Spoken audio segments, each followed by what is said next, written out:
El siguiente programa es en parte patrocinado por amigos y asociados de Jensen Franklin Media Ministries.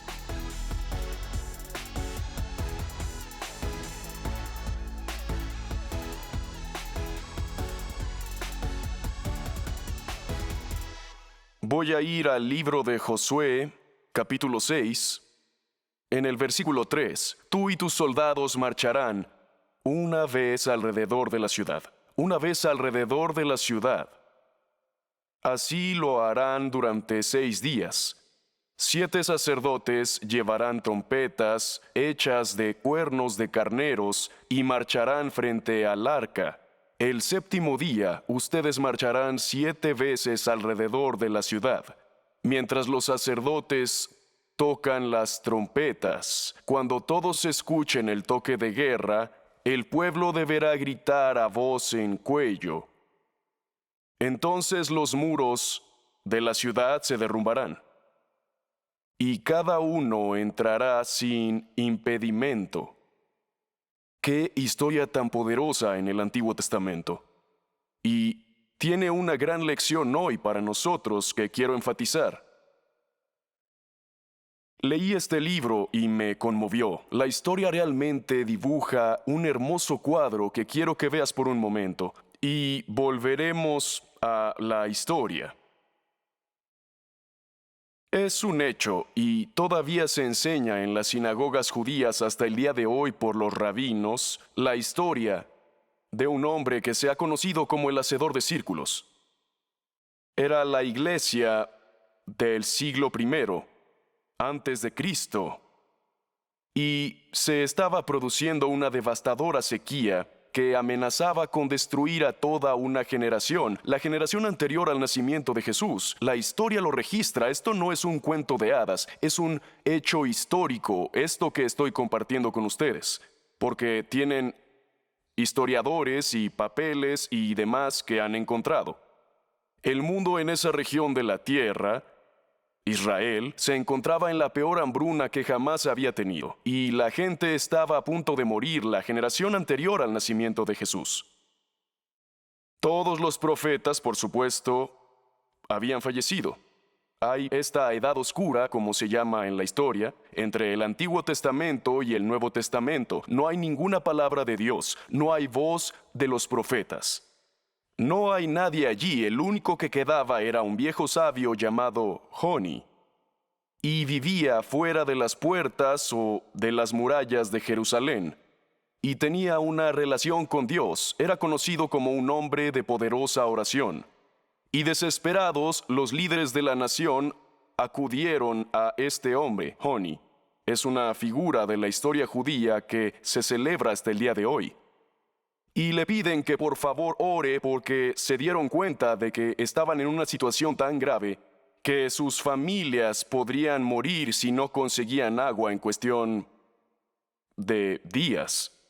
Y eso no se entiende realmente a menos que se vaya a Medio Oriente y en particular a Israel y se comprenda que es una tierra desértica y salvaje y que el agua, sobre todo entonces, no tanto ahora debido a los increíbles eventos, pero el agua era vida. Si no se podía conseguir agua y el único pedazo de agua que tenían era el mar de Galilea, que alimenta el agua, y si no hay agua y hay una hambruna, entonces la gente se va a morir y era así de crítico.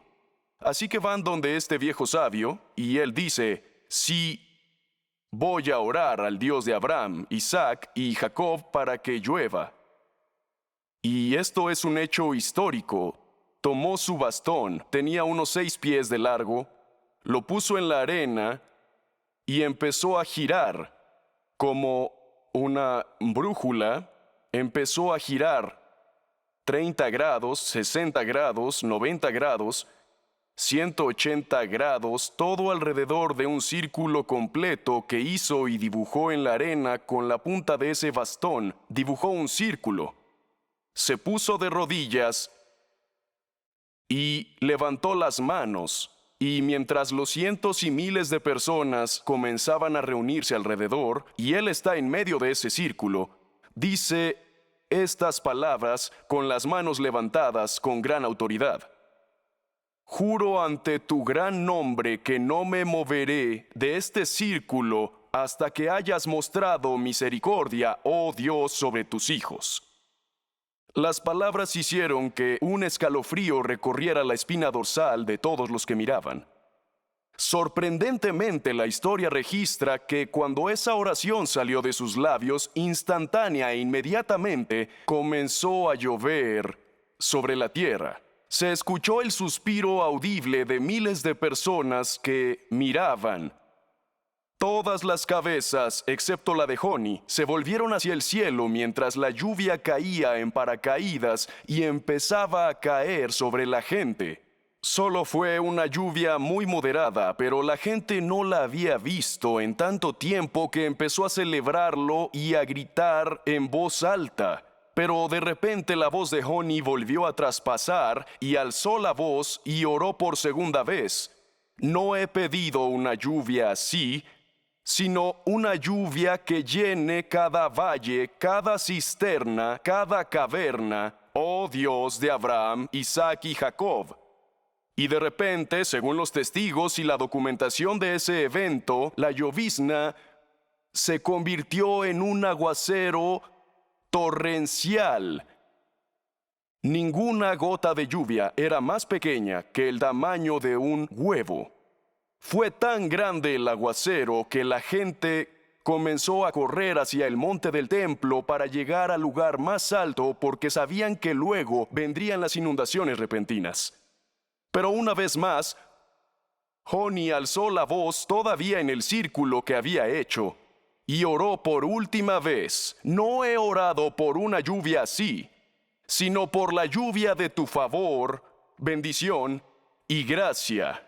Y como si alguien hubiera bajado el grifo de un 10 a un 4 o un 5, la lluvia se igualó y de repente fue solo un hermoso aguacero que duró días. La tierra absorbió el agua y una generación se salvó porque un hombre trazó un círculo de oración. Se le conoció como el hacedor de círculos y dijo: Dios, no voy a dejar este círculo hasta que perdones a mi familia, perdones a mi nación y perdones a mi generación.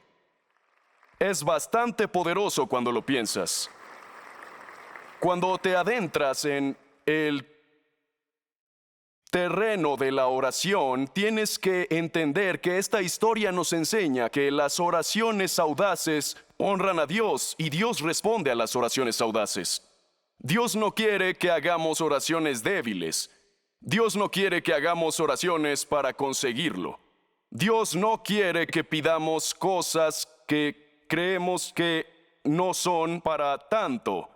Pero a Dios le gusta que le pidas a los mares rojos que se separen. A Dios le gusta que le pidas cabezas de hacha para nadar sobre el río Jordán como hizo Elías. A Dios le gusta cuando te pones de pie como Josué y señalas al sol y dices: Sol, quédate quieto, y Dios detiene todo el universo porque alguien hizo una oración audaz en la fe que estaba conectada con el propósito y el plan de Dios en la tierra.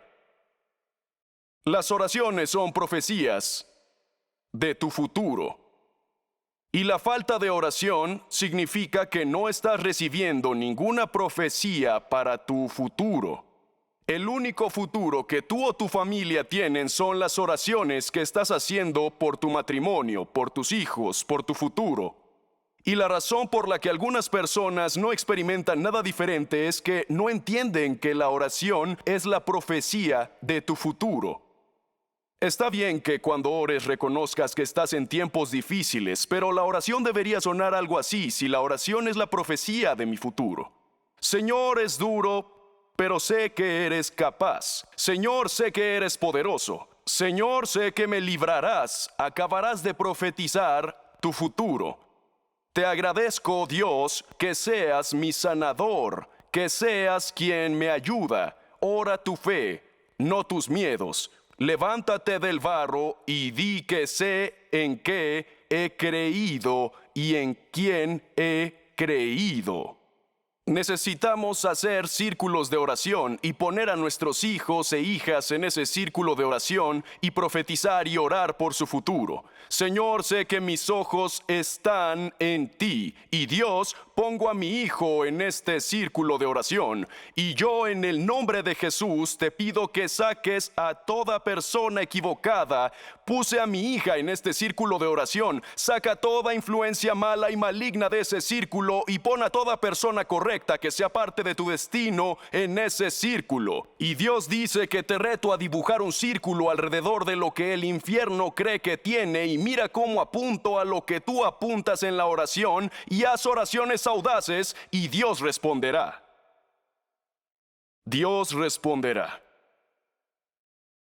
Estoy convencido de que eres capaz de hacer mucho más de lo que yo pueda pedir o pensar y no importa si hay hambruna, no importa si es una pandemia, no importa si se trata de una sequía. Dios necesita algunas personas que hagan lo que ese viejo profeta hizo y dibujen algunos círculos de oración y digan justo en el medio de ellos: no solo quiero pequeñas gotas de misericordia del cielo, estoy esperando una lavadora de barrancos, estoy esperando una avalancha y solo quiero seguir diciéndolo. Dios va a llenar estas iglesias a rebosar de nuevo, solo que más de lo que han sido antes. Disfruta del espacio que tienes ahora. No lo vas a tener por mucho tiempo, porque cuando Él lo traiga de vuelta, va a regresar presionado, sacudido, atropellado, y no tendremos espacio suficiente para recibir las almas que se van a salvar. Que alguien grite y diga: sí, Señor. Cuando oras, estás prediciendo el futuro. Señor, te agradezco que vas a hacer cosas poderosas en mi familia y en la vida de mis hijos y en mi matrimonio. Dios, estoy prediciendo el futuro con la oración. En cuanto a mí y a mi casa, serviremos al Señor. Cree en el Señor Jesucristo y te salvarás tú y tu casa. La transcripción de tus oraciones se convertirá en el guión de tu futuro. Lo que es asombroso en la historia que leí de Josué, capítulo 6, es que 2.5 millones de personas salieron de la esclavitud egipcia al desierto. Y debido a su incredulidad, Dios dijo: no dejaré que esa generación entre a la tierra prometida, y por 40 años vivieron en el desierto hasta que toda la generación murió. Solo 2 sobrevivieron a ese grupo original, Josué y Caleb. Todos los demás fallecieron y por eso esto es importante. Lo que significa es que cada persona que ahora tenía 40 años nació en el desierto. Nunca habían visto una ciudad, nunca habían visto un ladrillo, nunca habían visto un muro. Su estilo de vida era el de los beduinos, que viven en tiendas con ovejas y cabras y viajan de un lugar a otro del desierto. Hasta el día de hoy se puede ir allí, y cuando nosotros vamos a Israel, vamos y lo demostramos. Puedes organizarte para pasar la noche allí si quieres, y eres libre de hacerlo si lo deseas. No pienso hacerlo nunca, pero es increíble que se pueda ver. ¿Te imaginas 40 años, toda una generación, y nunca habían visto una ciudad? Y luego la primera ciudad a la que llegan es la de las murallas de Jericó, tan altas, 60 pies de altura, hasta 40 pies de ancho. Los carruajes podían competir y lo hacían en la cima alrededor de las murallas de Jericó. Personas que nunca habían visto una ciudad, que nunca habían visto muros, están mirando esta ciudad que se supone que deben tomar, y Dios le da a su líder el más extraño mandamiento. Dice: quiero que durante los próximos 6 días les digas que caminen una vez al día alrededor de esos muros. Y al 7º día, que caminen 7 veces. ¿Qué estaban haciendo? Estaban haciendo círculos de oración. Y no importaba el tamaño de las paredes, ni lo que no tuvieran. No importaban las mentiras, las amenazas, las bromas y las burlas que salían de lo alto de esos muros. no eran nadie comparados con los muros que se alzaban desafiándolos, pero muchos de ustedes se enfrentan a muros de resistencia. Muchos de ustedes saben que su destino está ahí, al otro lado de ese muro. Cualquier ingeniero te diría, necesitas un gran golpe, se necesitaría un milagro para derribar la puerta y tal vez entonces puedas tomar la ciudad. Pero Dios dijo, no, tengo un plan sobrenatural y si rodeas la situación que te prometí, si la rodeas con oración, entonces haré que los muros, no sé si lo viste, los muros se caerán a plomo. Y después de la séptima vez de hacer un círculo alrededor de su propósito y su destino, Dios lo vio y Dios dijo, lo que circulan, yo circulo, y en lo que se centran y toman en serio y sobre lo que oran audazmente, yo oro audazmente. Y como ellos marcharon alrededor de esa ciudad 7 veces, al final, el toque de trompeta, y la gente levantó su voz y gritó con un gran grito, y las paredes se derrumbaron. Hoy quiero proclamar con valentía que es hora de que la iglesia, y es hora de que las mamás y los papás y las abuelas y los abuelos y los padres comiencen a dibujar un círculo en su hogar y en su familia y pongan a sus hijos en ese círculo de oración y pongan su matrimonio en ese círculo de oración, porque hay algunas cosas que no van a bajar hasta que alguien comience a orar con valentía y se vuelva persistente y comience a dibujar espiritualmente un círculo de oración y diga que no dejará este lugar. Volveré mañana y al día siguiente y al día siguiente hasta que mi hijo salga de las drogas, mi hija se aleje de esa cosa que está. No lo haré, no lo voy a hacer. Y te digo, el infierno tiene miedo del sermón que estoy predicando ahora. Porque cuando un marido y una esposa, cuando una madre y un padre dibujan círculos y ponen a su familia en él, Dios puede derribar los muros de resistencia que pueden tener levantados cuando empiezas a hacer ese tipo de oraciones orientadas. No renuncias, no te rindes. Jericó era el lugar más bajo y es el lugar más bajo de la tierra. Está a 600 pies bajo el nivel del mar. Es el segundo lugar más bajo del planeta, geográficamente hablando. Y cuando te encuentras en el lugar más bajo de tu vida y te enfrentas a muros de resistencia, Dios dice, quiero que apuntes a eso y no me importa lo imposible que parezca, comienza a dirigirte a ella y a rodear esa situación con oraciones poderosas y audaces. Ponte a alabar y a orar. Ahora, este es mi punto. Una vez que empiezas a dibujar círculos en la oración que son persistentes y consistentes y te decides, no voy a dejar este territorio, esta situación no es negociable, algo va a cambiar dentro de este círculo de oración que estoy dibujando y una vez que dibujas un círculo, entonces Dios dibuja un círculo y cuando Dios traza círculos, lo hace con ángeles porque la Biblia dice en Salmos, capítulo 32, versículo 7, me rodearás con cánticos de liberación. Cuando empiezas a dar vueltas a esa situación de problema y de dificultad en la oración y no renuncias ni te rindes y sigues orando y sigues clamando, Dios dice, ponlo, por favor, Dios dice que te rodearé con cánticos de liberación. Dios envía ángeles y los ángeles te rodean y empiezan a cantar sobre el tipo de liberación que van a hacer y ser liberados para hacer por Dios en tu situación. En Salmos capítulo 34, versículo 7 dice, el ángel del Señor acampa en torno a los que le temen, Así que cuando dibujas círculos alrededor de tus hijos, puede que se vayan a la universidad, puede que se vayan aquí y allá, pero cuando dibujas un círculo alrededor de ellos, Dios dibuja círculos con ángeles, y los ángeles van y rodean a nuestros hijos y rodean a nuestra familia, porque ese es el tipo de Dios que Él es. Dios ya te está rodeando si empiezas a orar por ello. Dios ya tiene un cántico de liberación en torno a ti y a tus hijos. Los ángeles están cantando sobre cómo van a liberar a nuestra familia.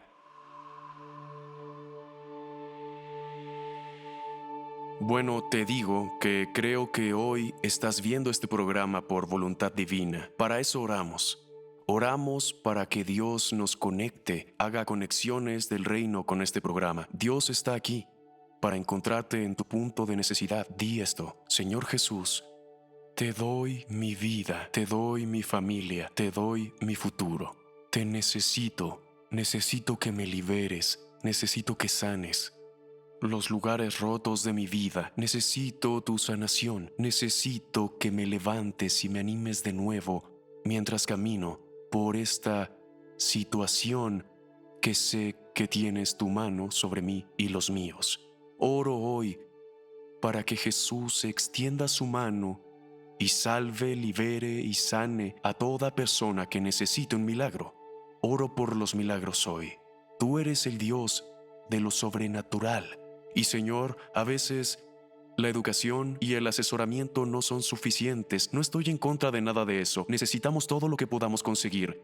Pero hay un Dios sobrenatural en el cielo, y cuando oras en el nombre de Jesús, las montañas se mueven. En el nombre de Jesús pedimos que se produzca un avance. Amén y amén. Si le pediste a Jesús que entrara en tu corazón, si hiciste esa oración conmigo y necesitas saber que alguien está orando por ti, levanta el teléfono, llama y haznoslo saber. Nos encantaría saber de ti. Envía una carta o un correo electrónico, y por cierto, hay mucho material gratuito en el internet. Si no eres miembro de nuestro canal de YouTube, deberías unirte a él, ya que cada semana recibes un nuevo mensaje y algunas cosas. A veces tenemos cosas ahí que se alargan, ya sabes, tenemos que editar muchos de estos programas de televisión, pero amigo, puedes obtener todo a través del ministerio y todo es gratis. Es nuestra alegría y bendición sembrar en tu vida. Fui a Israel no hace mucho y le pregunté a la gente de allí cuál es la mayor necesidad de la nación de Israel. Por años hemos invertido millones de dólares en la nación de Israel. Puedo decirlo y quiero decir millones de millones, pero esto es lo que quiero que entiendan. Que este proyecto que estamos haciendo ahora, estamos construyendo un centro de emergencias en el norte de Israel, un ala del hospital justo al lado de una base del ejército. Es en verdad sorprendente. Y nos hemos comprometido por fe con una donación de $3 millones. Y la respuesta de la gente es magnífica. Y hay una necesidad urgente allí, en esa parte del norte de Israel. El hospital más cercano está a más de 1 hora, así que imagina las vidas que salvaremos si pueden recibir ayuda inmediata. Me encanta que esa es la zona más cercana. Esa es básicamente la nueva zona de guerra. Los cohetes y su tecnología llegan cada vez más lejos. Cuando traigan a los heridos que han estado en el frente, habrá un hospital donde recibirán servicios de emergencia y rescatarán sus vidas gracias a este ministerio y a las personas que me están viendo en este momento. Podría ser una de esas personas. Ninguna cantidad es demasiado pequeña. Y algunos de ustedes han dado con un corazón muy generoso y estamos más que agradecidos. Ora sobre lo que Dios quiere que hagas. Sabes que cuando bendices a la nación de Israel, Dios dijo: te bendeciré. Te estoy diciendo que nunca he visto el favor de Dios como cuando empecé a bendecir a la nación de Israel y al pueblo judío. Vino sobre este ministerio, vino sobre la gente como nunca antes, y hemos visto la bondad de Dios. Incluso cuando pases por las batallas que todos pasamos, Dios dice: te haré la cabeza y no la cola, solo por encima y no por debajo. Bendeciré a los que te bendigan y maldeciré a los que te maldigan. ¿Orarás hoy sobre lo que puedes hacer? No te voy a decir qué hacer. Ora y si Dios no te dice que lo hagas, no lo hagas. Pero sabes, hacemos dos cosas con los recursos que recibimos. Nos construimos obras increíbles en el extranjero y misiones y proyectos aquí en América para ayudar a los necesitados y a los que tienen grandes necesidades. Y en segundo lugar, predicamos el Evangelio en todo el mundo. Nadie nos regala el tiempo libre. Nosotros lo pagamos. Si me miras a mí, costó mucho dinero, pero grande es tu fidelidad. Y hemos sido capaces de hacerlo y no le debemos nada a nadie por la gloria de Dios. ¿Nos ayudarás hoy? El favor y la bendición de Dios están en este proyecto. Y creo que es el corazón de Dios bendecir a la nación de Israel y ayudar a este pueblo. Gracias, gracias, gracias. Y nos vemos la próxima vez, aquí, en Kingdom Connection.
Este programa ha sido patrocinado por amigos y asociados de Jensen Franklin Media Ministries. Esperamos que haya disfrutado de esta enseñanza de Jensen Franklin y le agradecemos su continuo apoyo a este ministerio. Sus oraciones y apoyo financiero hacen posible estos programas. Para más información sobre este mensaje y otros recursos del ministerio, visítenos en línea en jensenfranklin.tv. Muchas gracias por acompañarnos hoy. Asegúrate de suscribirte a nuestro canal para recibir notificaciones sobre nuevas publicaciones y transmisiones en vivo. No dejes de compartir este video con un amigo. Nunca se sabe cómo se puede enviar la palabra de Dios justo cuando alguien necesita oírla. Y puedes usar tu influencia social para el bien, para la gloria de Dios. Gracias de nuevo, compártelo con un amigo y agradezco mucho tu atención. Hasta la próxima.